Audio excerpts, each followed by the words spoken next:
ఓం నమో వెంకటేశాయ. ఆధ్యాత్మిక విశేషాలకు స్వాగతం. ముందుగా ప్రధానాంశాలు.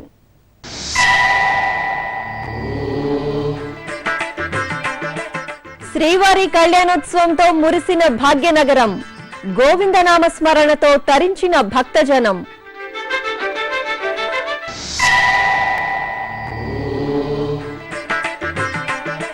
రేపు తిరుమలలో మంగళ కైసిక ద్వాదశి ఉత్సవం. తెల్లవారుజామున ఉగ్ర శ్రీనివాసమూర్తి ఊరేగింపు.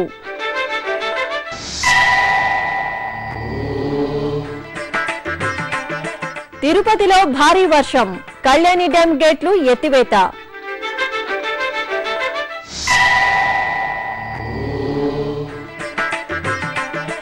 శాంత స్వరూపంతో భక్తులకు నరసింహస్వామి అనుగ్రహం. ధర్మపురి శ్రీ యోగ నరసింహస్వామి ఆలయం ప్రత్యేక కథనం.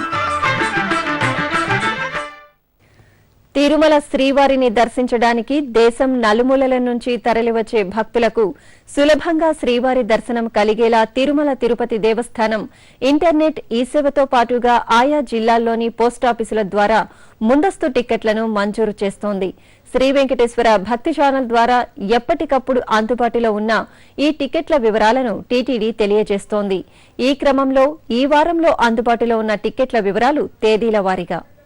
నవంబర్ 24వ తేదీ మంగళవారం 16,453 టికెట్లు, నవంబర్ 25వ తేదీ బుధవారం 14,759, నవంబర్ 26వ తేదీ గురువారం 9,599, నవంబర్ 27వ తేదీ శుక్రవారం 8,647, నవంబర్ 28వ తేదీ శనివారం 7,048, నవంబర్ 29వ తేదీ ఆదివారం 10,914, నవంబర్ 30వ తేదీ సోమవారం 17,071 టికెట్లు అందుబాటులో ఉన్నాయి. ఈ సౌకర్యాన్ని భక్తులు వినియోగించుకోవాల్సిందిగా టీటీడీ విజ్ఞప్తి చేస్తోంది.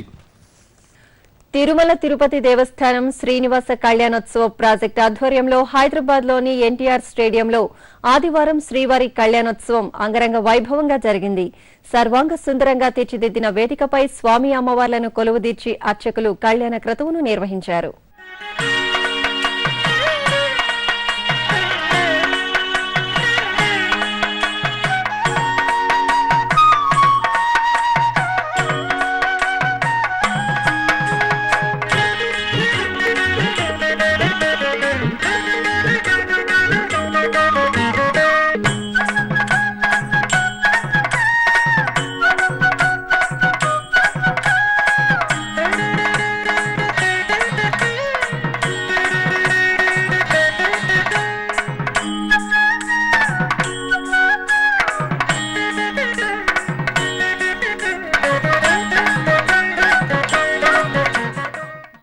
తిరుమలలోని మాధవం యాత్రికుల వసతి సముదాయంలో టీటీడీ శ్రీకార్య నిర్వహణాధికారి డాక్టర్ డి సాంబశివరావు ఆదివారం తనిఖీలు నిర్వహించారు. ఈ వసతి సముదాయంలోని పీఏసీ 1, పీఏసీ 2 హాళ్లను పరిశీలించి అధికారులకు తగిన సూచనలు చేశారు. అకాల వర్షాల కారణంగా తిరుమలలో భక్తులకు ఎలాంటి ఇబ్బంది లేకుండా అన్నప్రసాదం, మంచినీరు వంటి సౌకర్యాలు అందేలా తగిన చర్యలు తీసుకోవాలని అధికారులను ఆదేశించారు. తిరుమల తిరుపతి దాహార్తిని తీర్చడానికి నిర్మించిన కళ్యాణి డ్యాం జలకళతో ఉట్టిపడుతోంది. తిరుపతిలో ఆదివారం కురిసిన భారీ వర్షానికి కళ్యాణి డ్యాం జలాశయానికి ఎగువ ప్రాంతాల నుండి 3,000 క్యూసెక్కుల నీరు అదనంగా చేరడంతో జలాశయం నిండిపోయింది. డ్యాం సామర్థ్యానికి మించి నీరు చేరడంతో జలవనరుల శాఖాధికారులు ఆదివారం నాడు 2 గేట్లను ఎత్తివేశారు. దీంతో సువర్ణముఖి నది పరవళ్లు తొక్కుతోంది. చంద్రగిరి సమీపంలోని ముక్కోటి క్షేత్రం వద్ద భక్తులు స్వర్ణముఖి నదీమ తల్లికి ప్రత్యేక పూజలు నిర్వహించి కర్పూర హారతులు సమర్పించారు. ఇప్పటికే తిరుమలలోని జలాశయాలన్నీ జలకళతో నిండుగా ఉన్నాయి. ఈ నేపథ్యంలో కళ్యాణి డ్యాం కూడా నిండిపోవడంతో తిరుమల తిరుపతి పుణ్యక్షేత్రాలకు కొన్నేళ్ల పాటు నీటి కొరత పూర్తిగా తీరినట్లయింది. శ్రీ మహావిష్ణువును మేల్కొలిపే పర్వదినమే కైసిక ద్వాదశి. ఆషాఢ శుక్ల ఏకాదశి నాడు గాఢ నిద్రలోకి వెళ్లే శ్రీ మహావిష్ణువును కైసిక ద్వాదశి నాడు మేల్కొల్పుతారు. ఈ సందర్భంగా తిరుమలలో కలియుగ ప్రత్యక్ష దైవం శ్రీనివాసుడికి కైసిక ద్వాదశి ఉత్సవాన్ని ఘనంగా నిర్వహించడం సంప్రదాయం. ఈ మేరకు సోమవారం మంగళ కైసిక ద్వాదశి ఉత్సవాన్ని నిర్వహించడానికి తిరుమల తిరుపతి దేవస్థానములు పెద్ద ఎత్తున ఏర్పాట్లు చేసింది. తిరుమలలో మంగళ కైసిక ద్వాదశిని ఘనంగా నిర్వహించనున్నారు. ఈ రోజున ఉగ్ర శ్రీనివాసమూర్తి ఊరేగింపు ఎంతో ప్రత్యేకమైనది. ఎందుకంటే ఈ ఉగ్ర శ్రీనివాసమూర్తిని ఏడాదికోసారి మాత్రమే ఊరేగిస్తారు. మంగళకైసిక ద్వాదశి నాడు మాత్రమే ఉగ్ర శ్రీనివాసమూర్తి శ్రీదేవి భూదేవి సమేతంగా మాడవీధులలో ఊరేగుతారు. సూర్యోదయానికి ముందే ఈ ఊరేగింపును పూర్తి చేయడం మరో విశేషం. దీని వెనుక ఓ ఆసక్తికరమైన కథనం ఉంది. గతంలో ఉగ్ర శ్రీనివాసమూర్తిని ఊరేగిస్తున్న సమయంలో పలుసార్లు అగ్ని ప్రమాదాలు జరిగాయి. దీంతో ఈ స్వామివారిని ఆలయానికే పరిమితం చేసి కేవలం మంగళకైసిక ద్వాదశి నాడు మాత్రమే స్వామివారిని ఆలయం నుండి బయటకు తీసుకువచ్చి తెల్లవారుజామున 4 మాడ వీధులలో ఊరేగింపు నిర్వహిస్తారు. మంగళకైసిక ద్వాదశిని పురస్కరించుకుని సోమవారం తెల్లవారుజామున సుప్రభాతం, తోమాల అర్చనలను ఏకాంతంగా నిర్వహిస్తారు. తిరుపతిలోని కపిలతీర్థంలో కార్తీక మాస విశేష పూజలు, హోమాలు ఘనంగా జరుగుతున్నాయి. ఆలయ ప్రాంగణంలో ఏర్పాటు చేసిన ప్రత్యేక యాగశాలలో ఈ కార్యక్రమాలను నెల రోజుల పాటు నిర్వహిస్తారు. ఈ మేరకు చండీ యాగాన్ని వైభవంగా జరుపుతున్నారు. 9 రోజుల పాటు జరిగే ఈ కార్యక్రమంలో 3వ రోజైన ఆదివారం యాగశాలలో అమ్మవారిని సర్వాంగ సుందరంగా కొలువుదీర్చారు. అనంతరం అమ్మవారికి విశేష పూజలతో చండీ హోమాన్ని పూర్తి చేసి లఘు పూర్ణాహుతి జరిపారు.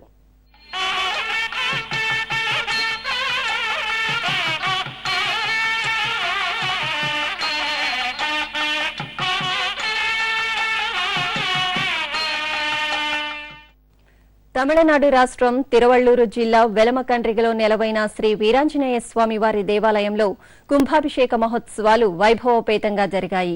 ఈ ఉత్సవాల్లో భాగంగా ఆలయంలో ఏర్పాటు చేసిన యాగశాలలో వైదిక కార్యక్రమాలను శాస్త్రోక్తంగా నిర్వహించారు. శ్రీ వీరాంజనేయ స్వామివారి ఆలయం తమిళనాడు రాష్ట్రం తిరువళ్లూరు జిల్లా ఊతుకోట తాలూకా వెలమకండ్రిగలో కొలువై భక్తుల పూజలందుకుంటోంది. శ్రీరామచంద్రమూర్తి అయోధ్య నుంచి లంకకు వెళ్లే సమయంలో ఇక్కడ దర్శనమిచ్చారని స్థల పురాణం. శ్రీ వీరాంజనేయ స్వామి వారిని వ్యాస మహర్షి ప్రతిష్ఠించారని ప్రతీతి.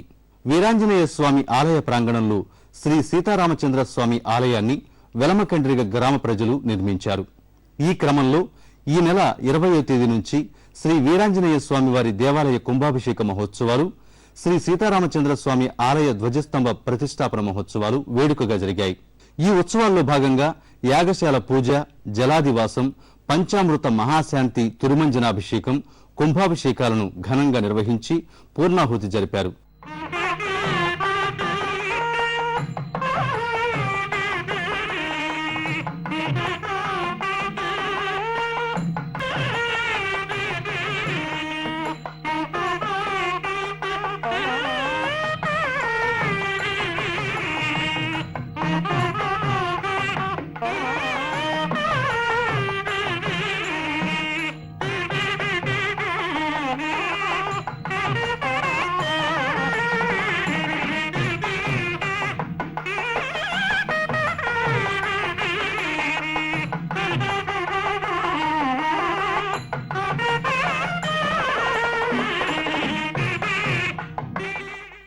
అలాగే ఆదివారం ఉదయం శ్రీ సీతారామచంద్ర స్వామి ధ్వజస్తంభ ప్రతిష్టా మహోత్సవాన్ని ఘనంగా నిర్వహించారు.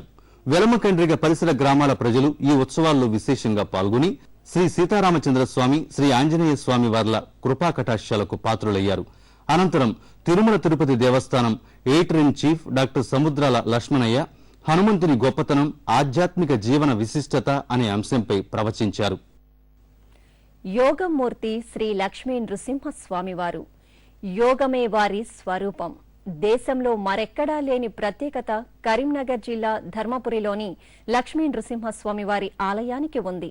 స్వామివారు ఎక్కడ వెలిసినా కొండలు, గుట్టల్లో ఉంటారు. కానీ ధర్మపురిలో మాత్రం పవిత్ర గోదావరి తీరంలో లక్ష్మీ సమేతుడై ఒకే పీఠంపై వెలసిన ఆనంద స్వరూపులు. మరి ఆ స్వామివారి ఆలయ విశేషాలు తెలుసుకుందాం. కరీంనగర్ జిల్లా కేంద్రానికి 65 కిలోమీటర్ల దూరంలో పవిత్ర గోదావరి తీరంలో వెలసిన పుణ్యక్షేత్రం ధర్మపురి. సుమారు 1000 సంవత్సరాల సుదీర్ఘ చరిత్ర కలిగిన ఈ క్షేత్రంలో శ్రీ యోగలక్ష్మీ నృసింహ ఆలయం, శ్రీ ఉగ్రలక్ష్మీ నృసింహ ఆలయంతో పాటుగా శ్రీ వెంకటేశ్వర స్వామి, వేణుగోపాల స్వామి, శ్రీ రామలింగేశ్వర స్వామి వారి ఆలయాలు కొలువై ఉండడంతో ధర్మపురి ఆలయాల నగరంగా ప్రసిద్ధి చెందింది. 10-11 శతాబ్దాల్లో ధర్మపురం అనే పేరుతో ఆధ్యాత్మికంగా అభివృద్ధి చెందిన ఈ క్షేత్రంలో గోదావరి దక్షిణ వాహినిగా ప్రవహిస్తుంది. ప్రాచీన సంస్కృతి సంప్రదాయాలు కలిగిన ఈ క్షేత్రం వైదిక విద్యలకు నిలయంగా భాసిల్లుతోంది. ఇక్కడ యోగాసీనుడైన శ్రీ లక్ష్మీ సమేత నృసింహస్వామివారు స్వయంభూ సాలగ్రామ విగ్రహంలో పద్మాసనుడై కోరమీసాలతో ప్రసన్న వదనంతో దర్శనమిస్తాడు. స్థల పురాణం ప్రకారం ధర్మవర్మ అనే రాజు నృసింహుడి గురించి తపస్సు చేయగా స్వామివారు అతని తపస్సుకు మెచ్చి లక్ష్మీ సమేతంగా యోగ నృసింహుడిగా ఈ క్షేత్రంలో వెలిశాడని ప్రతీతి. ఇక్కడ స్వామివారికి కళ్యాణం చేయించిన వారికి త్వరగా వివాహం జరుగుతుందని భక్తుల నమ్మిక. గోదావరి, భద్రా నదుల సంగమ స్థలంగా పేరున్న ధర్మపురి 5 నృసింహ ఆలయాలున్న ఏకైక గ్రామం. ఇక ధర్మపురిలో రామ ప్రతిష్ఠిత లింగంగా ప్రసిద్ధి చెందిన శ్రీరామలింగేశ్వరాలయం భువనేశ్వర్లోని లింగరాజస్వామివారి శివాలయాన్ని పోలి ఉంటుంది. ఎంతో ప్రత్యేకతలను సంతరించుకున్న ఈ క్షేత్రాన్ని సందర్శించి స్వామివారి ఆశీస్సుల్ని అందుకుందాం. విశాఖ మహానగరం మల్కాపురంలో జరుగుతున్న ఇంటింటా గోవిందుడు కార్యక్రమంలో భాగంగా శ్రీనివాసుని కళ్యాణం కన్నుల పండుగగా జరిగింది. శ్రీదేవి భూదేవి సమేత శ్రీనివాసుడి ఉత్సవమూర్తికి ప్రత్యేక అలంకరణ చేసి కళ్యాణ వేదికపై కొలువుదీర్చారు. ఆపై అర్చకులు శాస్త్రోక్తంగా స్వామి అమ్మవార్ల కళ్యాణాన్ని నిర్వహించి హారతులు సమర్పించారు. మేళతాళాలు, మంగళ వాయిద్యాలు, వేదమంత్రోచ్చారణల మధ్య వేడుకగా సాగిన స్వామివారి తిరుకళ్యాణాన్ని వీక్షించిన భక్తులు ఆధ్యాత్మిక పారవస్యంతో ఓలలాడారు. ఇప్పుడొక చిన్న విరామం.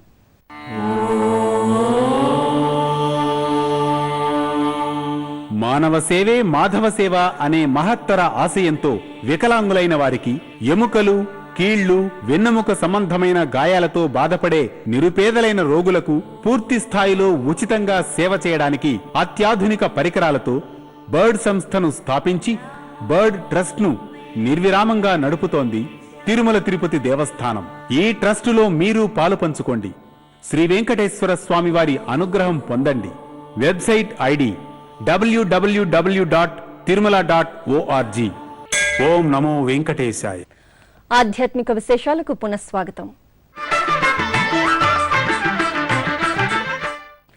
ఆధ్యాత్మిక రాజధాని తిరుపతి పుణ్యక్షేత్రాన్ని స్మార్ట్ సిటీగా తీర్చిదిద్దాలని కేంద్ర, రాష్ట్ర ప్రభుత్వాలు నిర్ణయించాయి. ఈ నేపథ్యంలో తిరుపతి నగరపాలక సంస్థ ఈ దివ్యక్షేత్రానికి ఆధునిక హంగులతో వసతులు కల్పించనుంది. ఆ విశేషాల సమాహారం మీకోసం. శ్రీవారి పాదాల చెంత నిలవైన తిరుపతి పుణ్యక్షేత్రం ఆధునిక హంగులను సమకూర్చుకోనుంది. భారత ప్రభుత్వం దేశంలో 100 నగరాలను స్మార్ట్ సిటీలుగా ఎంపిక చేయగా వాటిల్లో తిరుపతి కూడా ఉండటం విశేషం. ప్రాచీన నగరంగా విరాజిల్లుతున్న తిరుపతిని ఎప్పటికప్పుడు అవసరాలకు అనుగుణంగా అభివృద్ధి చేసుకుంటూ వచ్చారు. భవిష్యత్తు అవసరాలను దృష్టిలో ఉంచుకొని స్మార్ట్ సిటీ రూపకల్పనకు నగరానికి వసతులను సమకూర్చాలని కేంద్ర, రాష్ట్ర ప్రభుత్వాలు కృతనిశ్చయంతో ఉన్నాయి.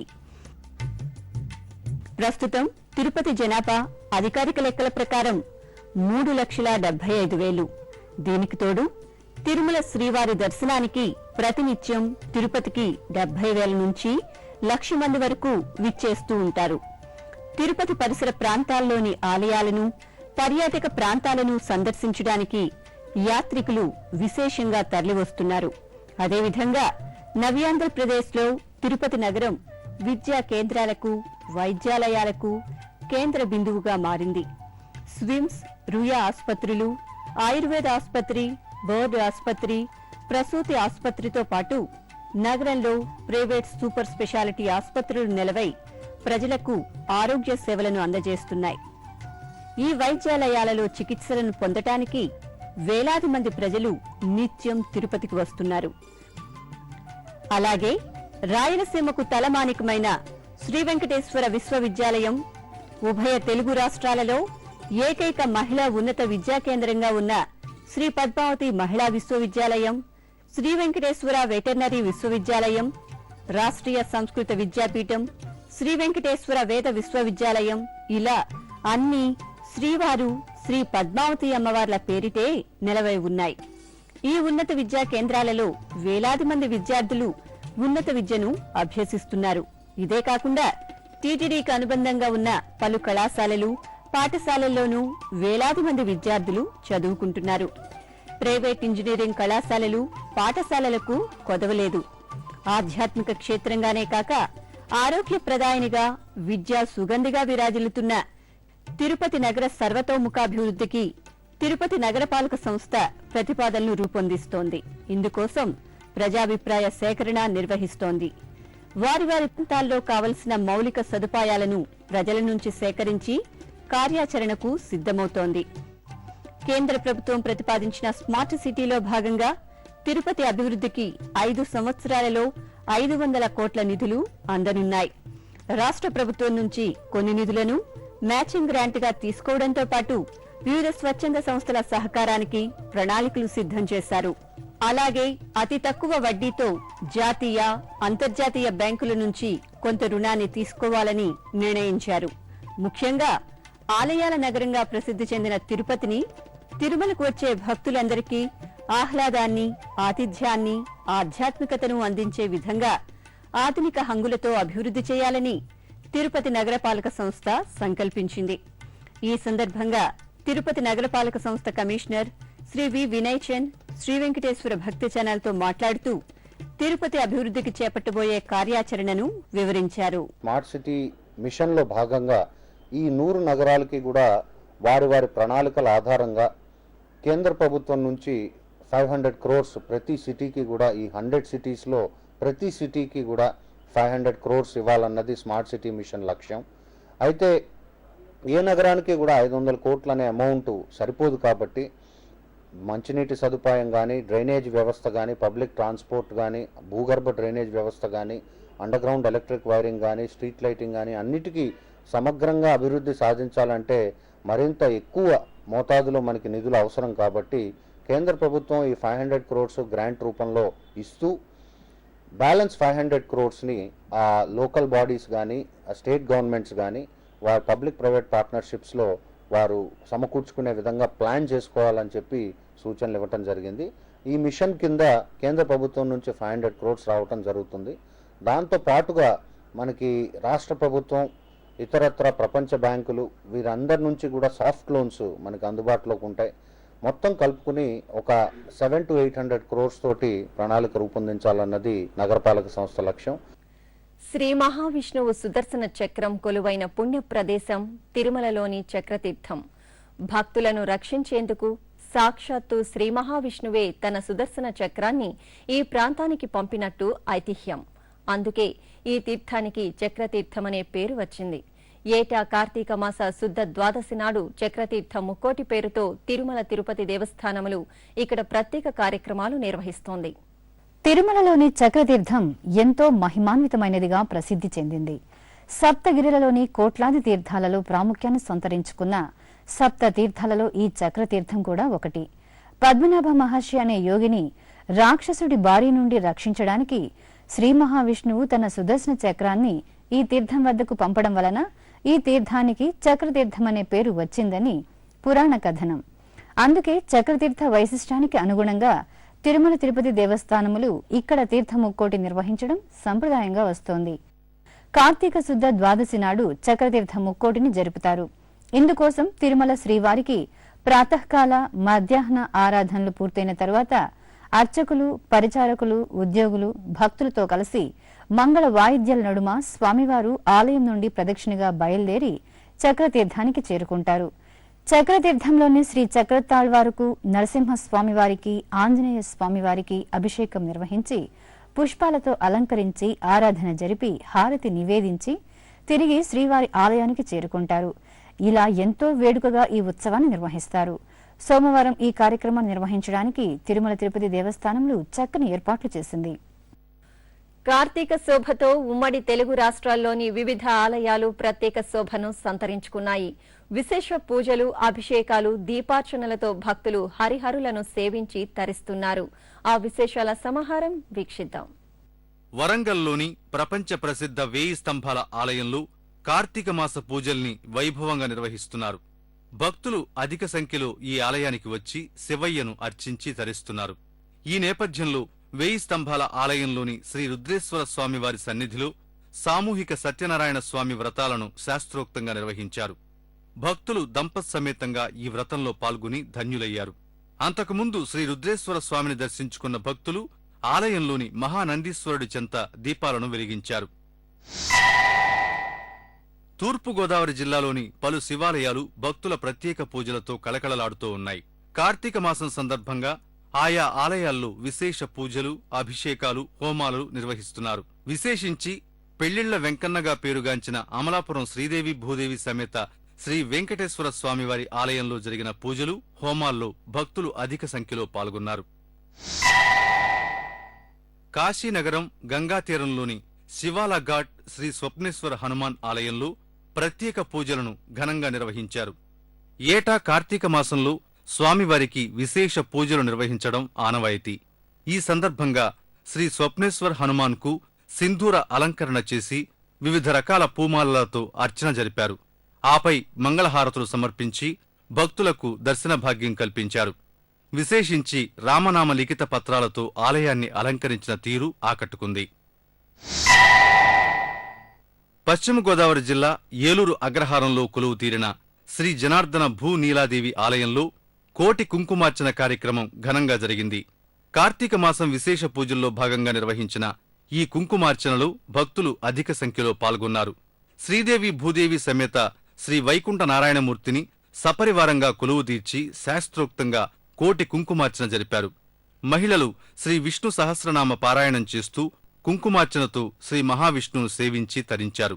అదేవిధంగా పశ్చిమ గోదావరి జిల్లా కొవ్వూరు మండలం ధర్మవరం గ్రామంలోని ప్రాచీన శ్రీ పార్వతీ సమేత శ్రీ మల్లేశ్వర స్వామివారి ఆలయంలో భక్తులు కార్తీక మాస విశేష పూజలను ఘనంగా నిర్వహించారు.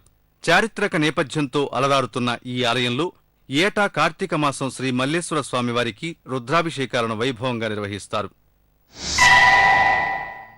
శ్రీకాకుళంలోని శ్రీ పశుపతినాథేశ్వర స్వామి ఆలయంలో కార్తీక మాసం విశేష పూజలు, దీపార్చనలు ఘనంగా నిర్వహించారు.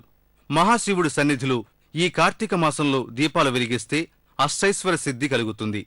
ఈ నేపథ్యంలో భక్తులు శ్రీ పశుపతినాథేశ్వరుణ్ణి పూజించి స్వామివారి సన్నిధిలో కోటి వత్తులతో అఖండ దీపాలను వెలిగించి మొక్కులు చెల్లించుకున్నారు.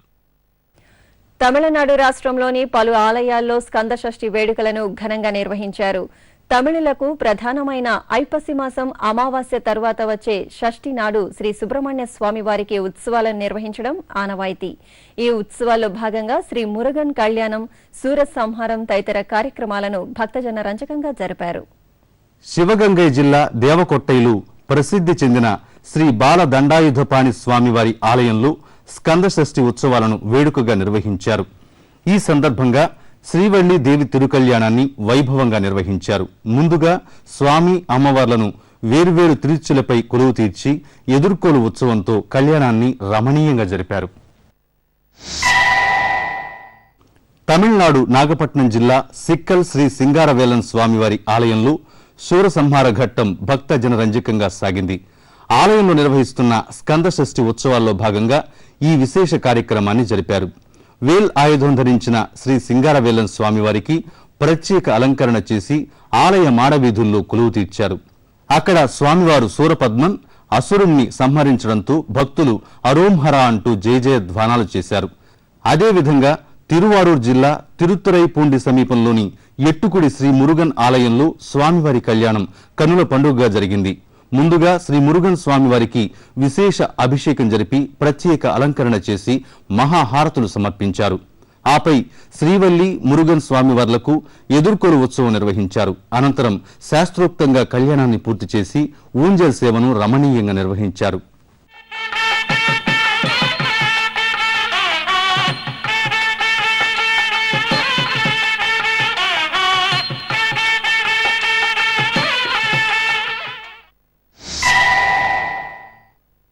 తమిళనాడు రాష్ట్రం తంజావూరు శ్రీ కాశీ విశాలాక్షి సమేత శ్రీ కాశీ విశ్వనాథ స్వామివారి ఆలయంలో శ్రీ సుబ్రహ్మణ్య స్వామివారి కళ్యాణం వేడుకగా జరిగింది.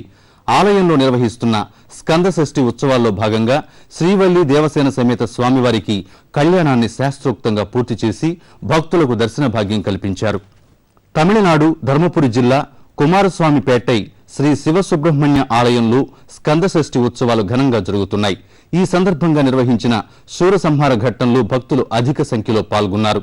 వేల్ ఆయుధం ధరించి శోభాయమానంగా కొలువు తీరిన శ్రీ సుబ్రహ్మణ్య స్వామివారు సూర పద్మనాభుణ్ణి సంహరించడంతో భక్తులు ఆనందంతో బాణాసంచా కాల్చి స్వామివారి దర్శనం చేసుకున్నారు. ఇప్పుడు ఒక చిన్న విరామం. నేటి బాలలే రేపటి పౌరులు. బాలలు భగవంతుని ప్రతిరూపాలు. అనాథలైన బాలబాలికలను అక్కున చేర్చుకొని ఆదరించి వారికి విద్యాబుద్ధులందించి మానవతా దృక్పథంతో మహనీయ ఆశయంతో వసుదైక భావనతో నడిచే తిరుమల తిరుపతి దేవస్థానముల శ్రీ వెంకటేశ్వర బాలమందిరం ట్రస్ట్లో మీరు చేతులు కలపండి. శ్రీనివాసుని దివ్యానుగ్రహాన్ని పొందండి. మరిన్ని వివరాలకు 087722777777 మరో నంబర్ 0877223333 లేదా ఆన్లైన్లో టీటీడీ వెబ్సైట్ ను చూడండి www.tirumala.org. ఓం నమో వెంకటేశాయ. ఆధ్యాత్మిక విశేషాలకు పునఃస్వాగతం. తిరుపతి మహతి క్షేత్రంలో రుద్రాభిషేకం ఘనంగా జరిగింది. కార్తీక మాస విశేష పూజల్లో భాగంగా ఈ నెల 17 నుంచి డిసెంబర్ 7 వరకు ప్రత్యేక కార్యక్రమాలను నిర్వహిస్తున్నారు. ఈ సందర్భంగా జరిగిన రుద్రాభిషేకంలో భక్తులు పాల్గొని మహాదేవుడికి ప్రత్యేక పూజలు నిర్వహించారు.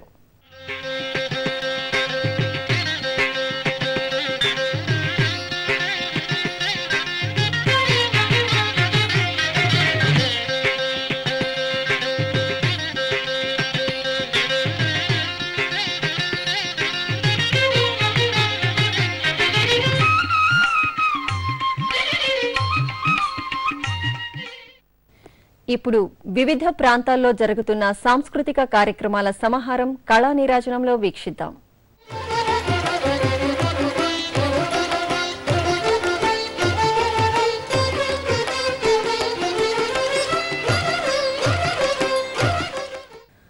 తిరుమల నాద నీరాజనం వేదికపై ఆదివారం ప్రదర్శించిన భరతనాట్యం కళా ప్రదర్శన భక్తులను కనువిందు చేసింది.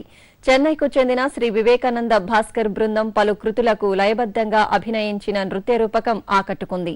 ఈ సందర్భంగా కళాకారులు ప్రదర్శించిన తిరుమల గిరిరాయ, బ్రహ్మమొక్కటే తదితర కృతుల నృత్య ప్రదర్శన మనోల్లాసాన్ని పంచింది.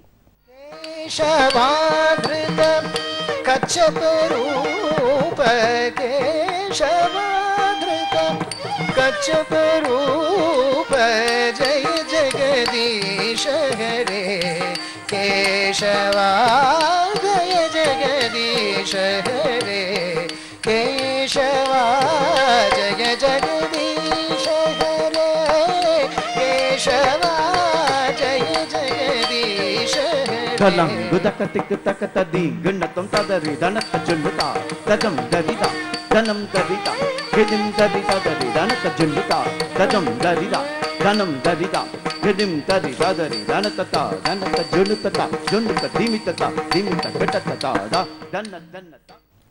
ఆధ్యాత్మిక విశేషాలు ఇంతటితో సమాప్తం. తిరిగి రేపు ఉదయం 8 గంటలకు ప్రసారమయ్యే ఆధ్యాత్మిక విశేషాల్లో మళ్ళీ కలుసుకుందాం. ఓం నమో వెంకటేశాయ.